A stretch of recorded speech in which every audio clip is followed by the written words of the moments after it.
व्यवहार का अर्थ है कि व्यय भी हो रहा है और हार भी होगी। व्यय क्या हो रहा है इसको जानने के लिए संत महापुरुष सद्ग्रंथों का अध्ययन करना पड़ता है। व्यय हो रहा है हीरा, जो 8 करोड़ हीरों का संग्रह होकर तब मनुष्य का शरीर प्राप्त हुआ है, तो वो व्यय हो रहा है। जब पूरा व्यय हो जाएगा तो इसकी हार हो जाएगी। इसलिए कहा है जीते जागते रहो। जब किसी महापुरुष को प्रणाम, पंडित जी को प्रणाम किया जाता है तो वो कहते हैं जीते जागते रहो, जाग जाओ और जीत लो। कोई भी नहीं पूछता है कि हम किसे जीतने और जागना क्या है। जीते जागते रहो, जाग जाओ और जीत लो। तो महापुरुषों के द्वारा पहले से ही जो जीवात्मा आकर सो गया है, 8 करोड़ हीरे लेकर यहाँ पर आया है 9 करोड़ हीरों का लाल खरीदने के लिए। अगर ये जाग जाएगा तो 9 करोड़ हीरों का लाल खरीद लेगा, तो इस संसार को, मन को जीत लेगा, और नहीं तो फिर हार हो रही है कि जब इसका सारा हीरा समाप्त हो जाएगा, 84 लाख योनियों में जो संग्रह किया है, फिर 84 लाख योनियों में संग्रह करने के लिए चला जाएगा।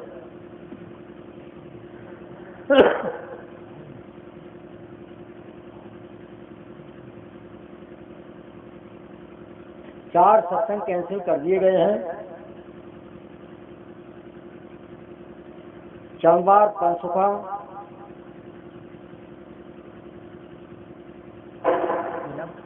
भटोला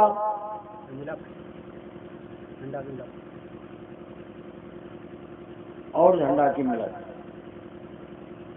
पंचसुखा, भटोला, झंडा की मिलत और चंबार, 4 सत्संग कैंसिल कर दिए लगातार। 31 तारीख में धर्मपाल सिंह, नन्हे सिंह यादव के स्थान पर सत्संग होगा। कहाँ? मधुपुरी में होगा 31 में।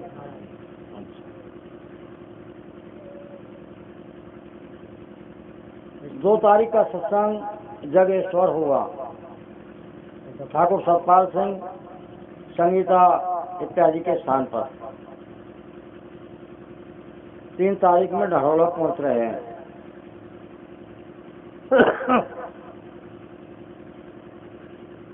जीतने का और हारने की पहचान है कि जब ये जीतेगा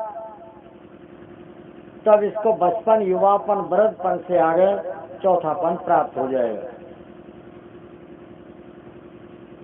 जीतने की दूसरी पहचान है बैखरी, मदमा, पश्यंती, जो 3 वाणियां हैं वो तन की और मन की हैं। चौथी वाणी उसको प्राप्त हो जाएगी, उसका नाम परावाणी है, जो सत्य बोली है। उसके लिए जब कोई जीवात्मा शरीर छोड़ जाता है और उस शरीर को लेकर चलते हैं, कहते हैं सब असत्य है और राम नाम सत्य है, सत्य बोलो मुक्त है। तो आपस में कोई डिस्कस करके, आपस में कोई उसका ये निर्णय नहीं करता है कि सत्य बोली क्या है और असत्य बोली क्या है। तो जो बाक इंद्री शब्द को बोल रही है, ये बैखरी वाणी है व्यंजन से। ये व्यंजन से बाक इंद्री बोल रही है, इसका नाम बैखरी वाणी है। और जो कंठ से स्वर से गाया जाता है उसका नाम मधमा है, वो कंठ की वाणी है। ये 2 वाणियां तन की हैं। इन 2 वाणियों के द्वारा जो सिद्ध होता है उसका नाम तंत्र है। और जो मणि मन में मनन किया जाता है उसका नाम मंत्र है। दोहा में लिखा है कि तंत्र मंत्र सब झूठ हैं, मत धर्मो संसार, सार शब्द जाने बिना कोई न उतरे पार। तो जो सार शब्द है वो उस परावाणी के अंदर है जो जीतने पर प्राप्त होती है। बचपन, युवापन और वृद्धपन, ये तीन पन पशु पक्षियों के भी होते हैं। जीतने वाले की पहचान है उस चौथेपन को प्राप्त कर लेता है। वैसी बैखरी मगमा पश्यंती, ये तीन वाणियां तन की और मन की होती हैं। तो तन मन धन अर्पण होता है। जब तन मन धन अर्पण होता है परमात्मा उसको स्वीकार कर लेता है। जब तन मन धन स्वीकार कर लेता है परमात्मा, तब परावाणी उसको प्राप्त हो जाती है जो तीनों वाणियों से पर है और वो सत्य वाणी है। इसी प्रकार से जागृत, स्वप्न, सुषुप्ति, जगना, सोना और स्वप्न देखना, ये तीन अवस्थाएं 24 घंटा में परिवर्तन करती हैं। कुछ काल जगता है, कुछ काल स्वप्न देखता है, फिर बेहोशी का नींद सोता है। एक अवस्था में दो अवस्थाओं का परिवर्तन होता है। इस समय में जागृत अवस्था में स्वप्न और सुषुप्ति नहीं है, और जब स्वप्न होगा तो सुषुप्ति और जागृत नहीं होगी, और जब सुषुप्ति होगी तो जागृत और स्वप्न नहीं होगा। इसलिए एक अवस्था में दो अवस्थाओं का अभाव होने से तीनों अवस्थाएं असत्य हैं। जीतने वाले की पहचान है कि वो तुरीय अवस्था को प्राप्त कर लेता है। जीतने वाले की पहचान हो गई कि वो चौथेपन को प्राप्त कर लेता है। जागृत, स्वप्न, सुषुप्त, बचपन, युवापन, वृद्धपन, ये तो पशु पक्षियों का भी होता है। वैसे ये पशु पक्षी सोते हैं, जगते हैं और सपना भी देखते हैं। अगर उससे चौथेपन और परावाणी का ज्ञान नहीं है, तुरीय अवस्था प्राप्त नहीं हुई है, तो उसके लिए कहा है ज्ञान बिना नर पशु समान। ज्ञान वस्तु का पता है, ज्ञेय, ज्ञाता और ज्ञान, जो परमात्मा का स्वरूप है वो ज्ञेय वस्तु है। उसकी जानकारी का नाम ज्ञान है। उसी को आत्मा कहते हैं, उसी को भजन कहते हैं, उसी को भक्ति कहते हैं। वही पति का स्वरूप है, और देवी उसे कहते हैं जो प्राणियों को जीवन दे रही है। जागने वाले की पहचान हो गई कि वो जब जागता है तो अपने घर पहुंच जाता है। सपने में वो कहीं सो रहा है और वो अपना घर समझ रहा है, और जब जगेगा तो फिर अपने घर पहुंच जाएगा। क्योंकि अपना घर यहाँ पर नहीं है। यहाँ तो शरीर उत्पन्न हुआ है, उसका बचपन हुआ है। जब बचपन काल ने मारा है फिर जवानी में आ जाता है, जवानी को मारता है, फिर बुढ़ापे में आता है, और बुढ़ापे को मारता है तो फिर पुराना शरीर छोड़ के फिर नया शरीर लेता है, फिर बचपन। बचपन कहाँ प्राप्त होता है इसका विचार कभी बुद्धि नहीं करती है। बचपन प्राप्त होता है जेल में। अगर कटरा का नंबर आ गया तो भैंस की जेल में प्राप्त होगा, और बैल का नंबर आ गया तो गाय की जेल में, बकरा का नंबर आ गया तो बकरी की जेल में, और 9 महीना की जेल में से ये निकल के आया है बचपन में। अपने को आप भूलकर हैरान हो गया, माया की जाल में फंसा वीरान हो गया।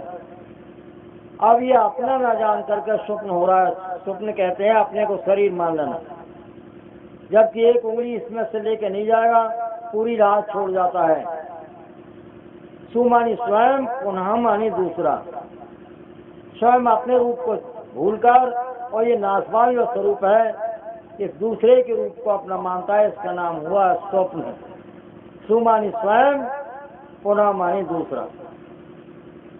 जब ये जगेगा तो इसको पता लगेगा कि तू अविनाशी आत्मा है। जब इसको ये पता लगेगा तू अविनाशी आत्मा है, तो तेरा यह नाशवान संसार में कहीं घर नहीं है। क्योंकि अविनाशी आत्मा का घर परमात्मा परम अविनाशी है। फिर ये ब्रह्माकाश में पहुंच जाएगा। ऐसा संतों की वाणी सुनकर बुद्धि में विकास आ जाता है। क्योंकि बुद्धि की विकास के बिना विचार होना असंभव है। विचारशील पुरुष को ही बोध प्राप्त होता है, और जब तक बोध प्राप्त ना हो तब तक वो संसार से उत्तीर्ण होना असंभव है। संसार का नाम है गुहु, गुहु मानी अंधकार, और परमात्मा का जो स्वरूप है वो है रुहु, रुहु मानी प्रकाश। उसके लिए रामायण की चौपाई में कहा है, परम प्रकाश रूप दिन राति ना चाहिए कुछ दिया घृत बाती।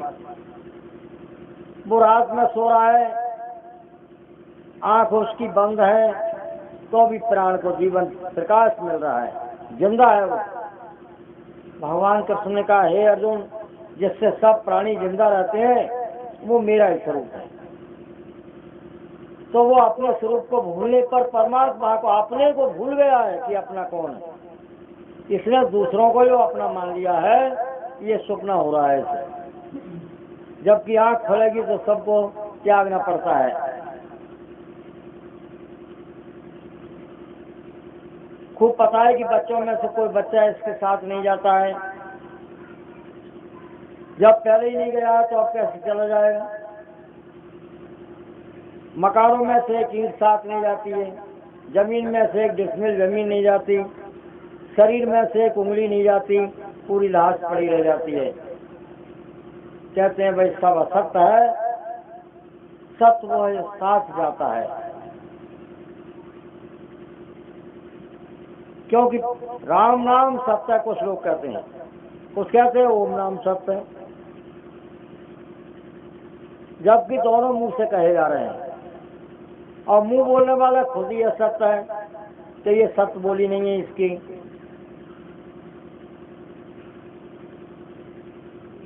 कोई कहता है राम नाम सत्य, तो वो कहते राम राम सत्य, राम कहो मुक्त है।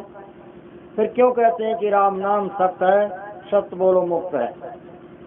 कुछ लोग कहते हैं भगवान का नाम लो, तो वो भगवान भगवान करते हैं। कुछ लोग कहते हैं परमात्मा का नाम लो, तो परमात्मा परमात्मा कहते हैं। कुछ लोग कहते हैं ईश्वर का नाम लो, तो ईश्वर ईश्वर कहते हैं। इस प्रकार से उसका एक ही निर्णय है कि परमात्मा का 1 करोड़ नाम है। उनको कह दिया है कोट नाम संसार में ताते मुक्ति न होए, आदि नाम जो गुप्त जब बूझे बिरला कोई। भगवान शंकर का इशारा है, महामंत्र नित्य जपत महेशु का श्रीमुक्त है तुपेशु। जो तन से जपा जाता है वो तंत्र है, और जो मन से जपा जाता है वो मंत्र है। और जो आत्मा के द्वारा निरंतर स्मरण होता है 24 घंटा, उसका नाम है महामंत्र नित्य जपत महेशु। नित्य माने हर समय, महामंत्र नित्य जपत महेशु काशी मुक्त है तुपेशु। भगवान शंकर उसको निरंतर जपते थे और काशी में मुक्ति के हेतु उसी का प्रचार किया। परमात्मा के आदेश का पालन सभी महापुरुषों ने किया है और उसी का प्रचार किया है। वही प्रचार, उसमें स्वार्थ नहीं है, एक ही पहचान है। जिसमें स्वार्थ है वो परमात्मा का आदेश नहीं है, वो अपनी तरफ से उन्होंने कोई मिला जुला लिया है। कैसे? भगवान कृष्ण ने अर्जुन से कहा कि हे अर्जुन, मुझ परमात्मा को प्राप्त करने के लिए किसी तत्वदर्शी महापुरुष के पास जाना चाहिए और उनसे प्रश्न करना चाहिए। तो हमारे गुरु लोग क्या कहते हैं? किसी तत्वदर्शी के पास जाना चाहिए और उन्हें प्रश्न करना चाहिए।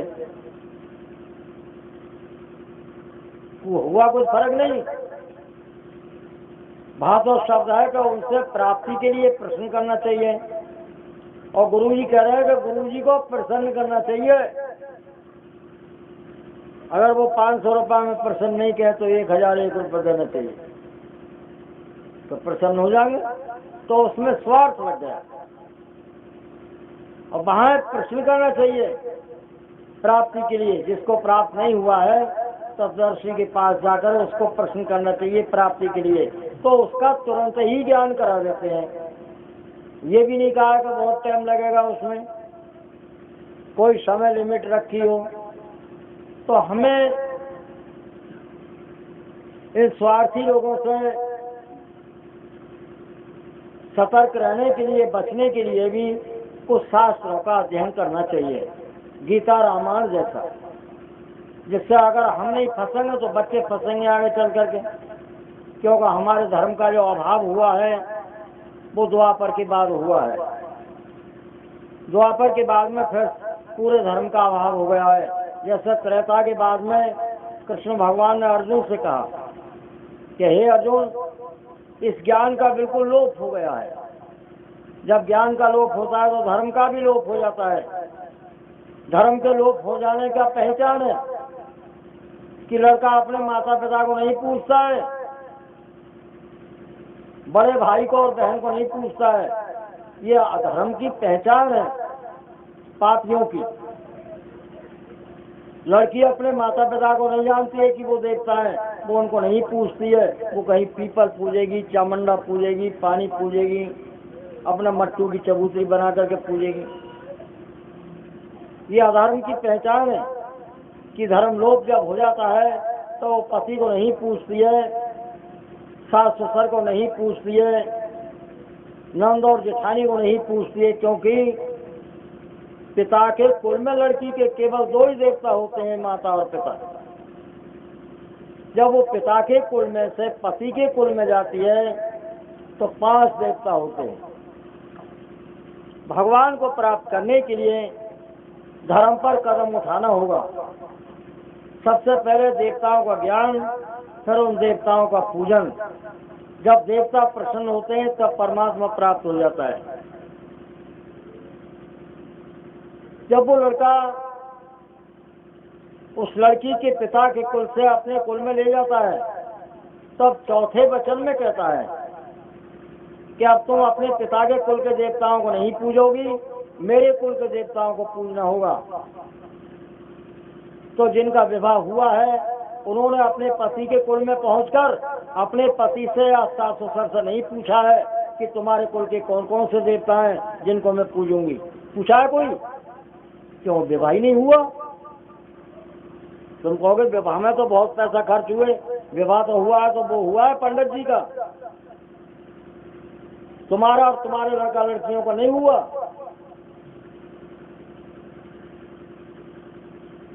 क्योंकि एक कुल में लड़की वर बन जाता है और एक कन्या बन जाता है, वो ही दोनों अपना ड्रामा करके और पैसा लेकर चले जाते हैं। ये तो ये जैसे विवाह से पहले था, हल्का मारा, लंबा ठेकना, मोटा गोरा काला, वैसे विवाह के बाद में है, वो भी देवता नहीं बने। जैसी वो विवाह से पहले थी, लंबी ठेकनी, मोटी गोरी काली, वैसी विवाह के बाद में वो भी देवी नहीं बनी। देवी का मतलब है परमात्मा का स्वरूप। देवी का मतलब है सब प्राणियों को जो जीवन दे रही है, उसी को मातेश्वरी, अलग ज्योति, भार्गव ज्योति कहा जाता है। वो एक आत्मा है, उसका ज्ञान पति कराता है। जब लड़की के माता पिता जो देवता हैं वो उस वर के हाथ में उसका हाथ रखकर कन्या का दान कर देते हैं, तो वो उससे प्रश्न करती है, किससे? जिसको दान होता है। वो कहती है मैं अपने माता पिता की बेटी थी, तो मेरा हाथ तुम्हारे हाथ में रख करके कन्यादान कर दिया, ये शरीर तुम्हारा है, अब बतलाओ मैं कौन हूँ। इस ज्ञान को भी पति से ही पूछना चाहिए। अब पति है नहीं, वो है पति। शब्द तो कठिन है। बच्चा अगर स्कूल में जाएगा और पढ़ाई करेगा तो उसके दिमाग पे भी जोर पड़ेगा, पैसा भी खर्च होता है, तब कहीं हो जाता है, वैसे सफल नहीं होता है। छोटी सी कक्षा दूसरे तीसरे की, उसमें लिखा था, वहाँ सेपनी देखा क्या अंकुर सवेरे 5 बजे उठता है और फिर माता पिता को प्रणाम करता है, तो उसमें प्रणाम करता हुआ भी दिखाया है। कोई आचार्य नहीं कहता कि तुम माता पिता का सवेरे उठ के माता पिता का प्रणाम करेगा, क्योंकि वो तो पढ़ने के लिए, देखने के लिए, करने के लिए थोड़ा ही है। और जो बिना किए हो नहीं सकता है काम, रोटी नहीं खाएगा, पेट कैसे भरेगा। उसे रोटी दिखा दिया ना, देख ले खूब बैठ के, पेट भर जाएगा। खिला ही ना जाए एक टाइम, तो उसको पता लगेगा।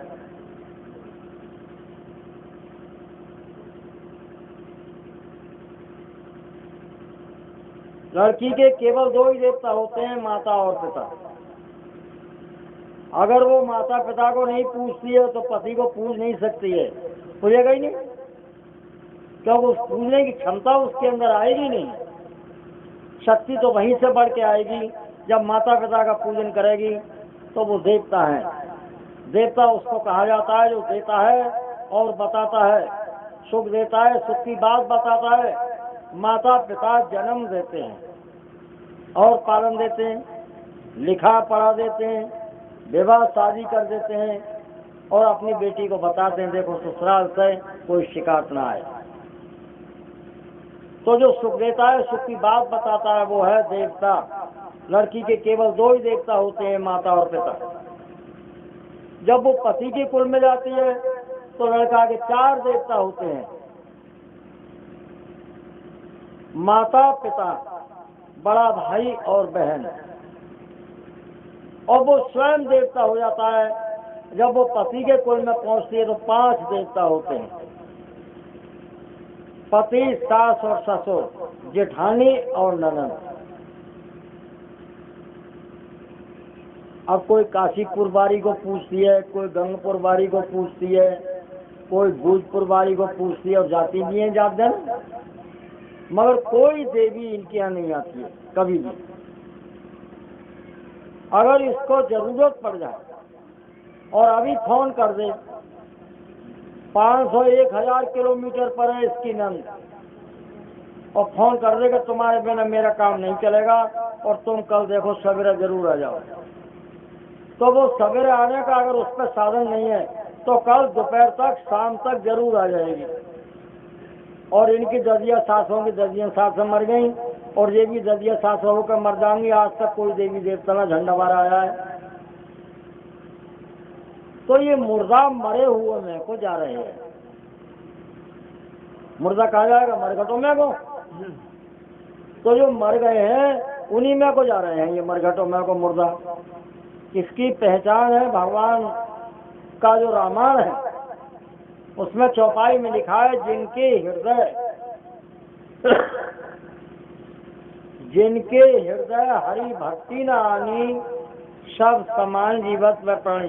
शरीफा वाले शास्त्र है। सब कहते हैं राज के लिए,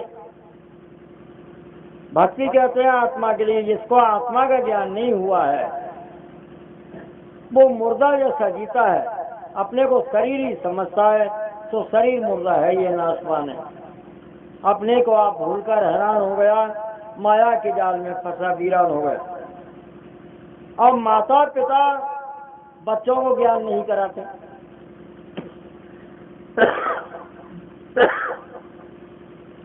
तुम कहोगे स्कूल वालों की गलती है। स्कूल वाले मास्टरों की कोई गलती नहीं है, वो तो उसमें पाठ आ गया है।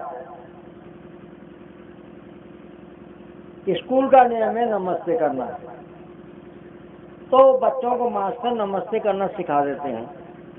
सब बच्चे नमस्ते नमस्ते करते चले जाते हैं। स्कूल का नियम है आचार्य प्रणाम करना, तो वो आचार्य प्रणाम करना सिखा देते हैं। स्कूल का नियम है जय हिंद करना, तो वो जय हिंद करना सिखा देते हैं। मगर माता पिता को प्रणाम करना कौन सिखाएगा? वो माता पिता ही सिखाते हैं। माता पिता अपने पाठ को नहीं कर रहे हैं। माता पिता का बच्चों के साथ में बड़ा भारी अनर्थ किया जा रहा है कि उन्हें उस बहुत बड़ी विशेषता से नीचे गिराया जा रहा है। अगर वो माता पिता को बचपन से ही प्रणाम करना सीखेगा, सवेरे उठ के जरूर प्रणाम करेंगे, और जब वो प्रणाम करेगा माता पिता को तो उसके पापों का हरण होगा, तो उसमें शक्तियां संग्रह करने लगेंगी, तब कहीं वो धर्म को अपनाएगा। इसलिए बच्चों को देवताओं का ज्ञान करा देना बहुत जरूरी है। अगर वो नहीं भी पूछते हैं किसी प्रकार से, तो उनको पता तो रहना चाहिए अपने बच्चों को सिखा देंगे, फिर वो उनके बच्चे होंगे। इसलिए धर्म की स्थापना के लिए, धर्म की स्थापना जब होती है जब पापों का, पृथ्वी के भार का हरण होता है, और पृथ्वी के भार का हरण जब होता है जब दुष्टों का संहार होता है, भक्तों की सुरक्षा होती है। और भक्तों की सुरक्षा जब होती है जब दुष्टों का संहार होता है। भगवान का घर है मंदिर, उस पर से रोजाना 2 समय आवाज आती है, तन मन धन सब कुछ है तेरा, स्वामी सब कुछ है तेरा, तेरा तुझको अर्पण करते क्या लागे मेरा। तो या तो हमें सुनाई नहीं आती है, हम बहरे हैं, या सुनाई आती है तो हम समझते नहीं हैं। क्यों? कि ये नियम रख दिया है कि अगर मुर्दा जा रहा है तो 5 कदम उसके पीछे जरूर चलना चाहिए। 5 कदम चलने से उसको ये दिल में आ जाता है कि तुम मुर्दा के साथ चला है, और जब मुर्दा के साथ चला तो तुमने कीर्तन भी किया है, राम नाम सत्य है, सत्य बोलो मुक्त है। तो कभी उसका विचार आएगा कि भाई राम का नाम क्या है जो सच्चा है, और सत्य बोली के अंदर है। तो सत्य बोली जो परावाणी है वो सबके अंदर उस सतनाम का सुमरन हो रहा है। वो परमात्मा का सतनाम सभी के साथ मौजूद है, केवल हमें जो मन इंद्रियों के साथ है, क्योंकि हर क्षेत्र में 10 स्त्रियां होती हैं। 5 स्त्रियों से ये जीव कर्म कराता है, 5 स्त्रियों से विषय भोगता है। विषय होते हैं 5 गंध रस तेज स्पर्श, सब 5 ज्ञान इंद्रियों के 5 ही विषय होते हैं। जब ये किसी विषय में मन आसक्त होता है तो उसे विषयासक्त कहते हैं। जब किसी विषय में आसक्त होगा तो फिर विकार उत्पन्न हो जाता है, उसका नाम पाप है। वो मंदिर पे से बोलता है विषय विकार मिटाओ, पाप हरो देवा, स्वामी पाप हरो देवा, श्रद्धा भक्ति बढ़ाओ, संतों की सेवा। तो हमारी समझ में क्या आता है कि हम संतों की सेवा करें। तो संत इतने कमजोर होते हैं कि उनकी सेवा करनी पड़ती है जैसे डॉक्टर मरीज की सेवा करता है। या ये संसार वाले जीव कमजोर हैं जो संत इनकी सेवा करता है। संतों की 5 सेवाएं होती हैं, इसमें भी बिल्कुल उल्टा समझ रहा समाज। विषय विकार मिटाओ, एक विषय और विकार का मिटाना 2, पाप हरो देवा, पापों का हरण करना, श्रद्धा बढ़ाना और भक्ति प्रदान करना, 5 सेवाएं हो गई। इन 5 सेवाएं ये संतों की है, इनका सदुपयोग करो, ना कि संतों की सेवा की जाएगी। डॉक्टर की सेवा मरीज थोड़ी करेंगे, मरीजों की सेवा डॉक्टर करता है। इसी प्रकार से संतों की 5 सेवाएं होती हैं, इन 5 सेवाओं का सदुपयोग किया जाए। गुरु जी कह रहे हैं कि गुरु जी की सेवा करो, तो समाज में समझ में कैसे आए? उल्टा समाज है, इधर से अंधा आता उधर से अंधा जाए, अंधे को अंधा मिले तो रास्ता कौन बताए। जो प्राप्त करना है उस प्राप्ति के लिए प्रश्न करना चाहिए, किस लिए? दुख को मिटाने के लिए। एक बहुत बड़ा दुख है किसी का अगर पति मर जाता है, बाप के मरने का इतना दुख नहीं होता है, और भाई के मरने का भी इतना कष्ट नहीं होता है, और पुत्र के मरने का भी कष्ट नहीं होता है। समझ लो एक बात एक ही जगह, जितना पति के मरने का कष्ट होता है। क्यों? जब कंस ने देवकी से कहा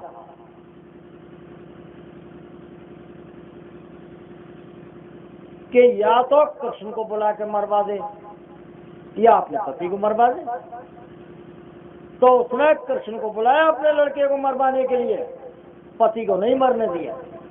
जब कितना मेन पॉइंट है।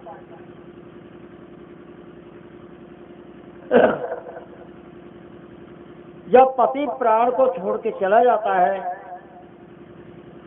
तो ये प्राण, श्वास को प्राण कहते हैं, जो श्वास आ रहा है, फिर ये प्राण नहीं आता है। फिर अंदर वाले उदान, अपान, व्यान, समान चारों प्राण मर जाते हैं। फिर मन बुद्धि मर जाते हैं, बेहोशी आती है, कोई इंद्री काम नहीं करती। बहुत सी स्त्रियां तो बेचारी हार्ट अटैक होकर मर जाते हैं पति के वियोग में, और नहीं तो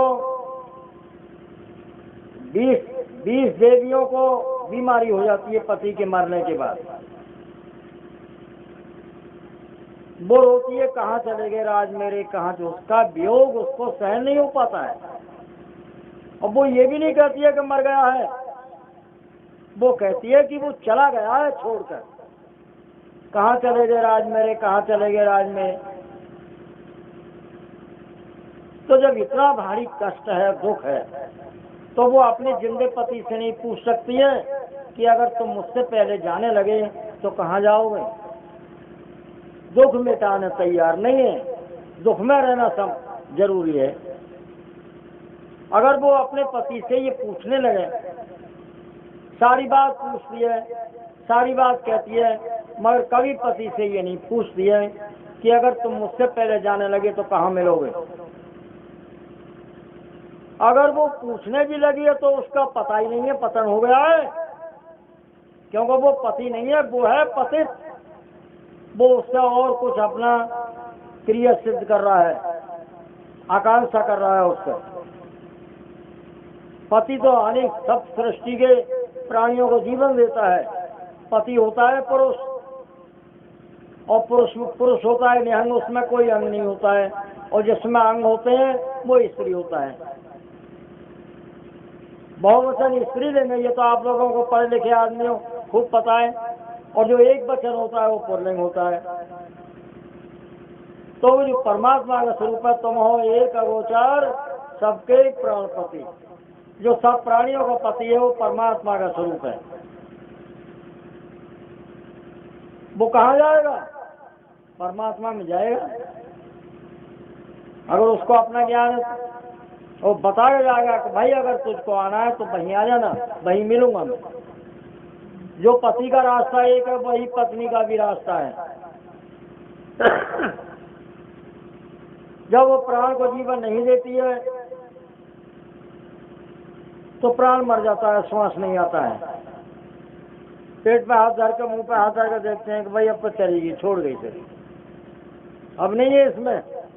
घर में घरवाली जब चली जाती है तो घर ही बेकार हो जाता है। देख लो, फिर चारपाई पे बेड पे नहीं रहने देते हैं, नीचे डाल देते हैं चारपाई से नीचे। और कितना अच्छा लगती है, देखो किससे अच्छी लगती है?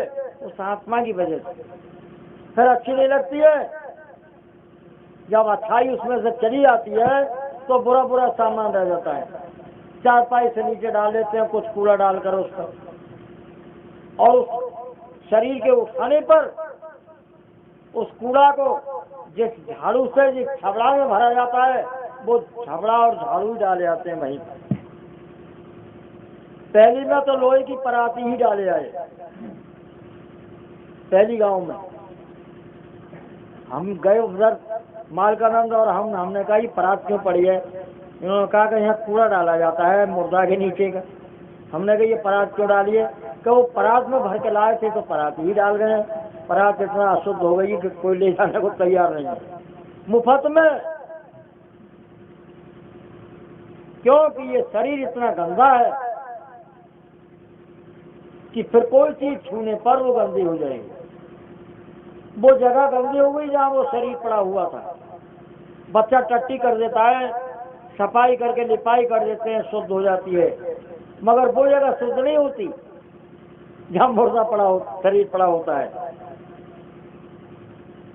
लिपाई करके सफाई करते हैं, फिर वहाँ यज्ञ करते हैं शुद्ध करने। अगर यज्ञ करने से शुद्ध हो जाता तो तीजा करना नहीं पड़ता। कहते हैं नीचे तक गंदी हो गई है, तो गड्ढा खोद करके उसमें कुछ सामान खाने पीने का भरा जाता है। और तीजा करने से अगर शुद्ध हो जाता तो 13वीं करनी नहीं पड़ती। को भाई एक ही यज्ञ से काम नहीं चलेगा, पंच महायज्ञ करो। 13वीं में पंच महायज्ञ हो जाता है। और 13वीं करने से अगर शुद्ध हो जाती तो बरसी करनी नहीं पड़ती। 1 साल तक वो जगह गंदी रहती है जहाँ ये शरीर पड़ा रहता है। तो इस मनरूपी कुत्ता ने इसमें मुंह दे रखा है। मन कुत्ता दर दर फिरे, यो ही दूर दूर हो, एक ही दर का हो लिए फिर दूर दूर न हो। इसलिए एक ही भाव होने के लिए भगवान का आदेश है। भगवान का आदेश है कि ये मन के अंदर जो अनेक प्रकार से हमें प्रतीत हो रहे हैं, ये लड़का है, ये लड़की है, ये पत्नी है, ये पति है, ये माता है, पिता है, इनमें एक ही भाव हो जाए, एक ही दिखाई देने लगे। क्योंकि सब प्राणियों को अकेला ही जीवन दे रहा है। आज का समय पूरा हो गया है, फिर आप लोगों को नंबर आएगा जहाँ भी सत्संग होगा। अभी हमारे महात्मा और बोलने को है, कृष्णानंद को कुछ बुलवा कर फिर संपादक बोलेंगे। धन्यवाद।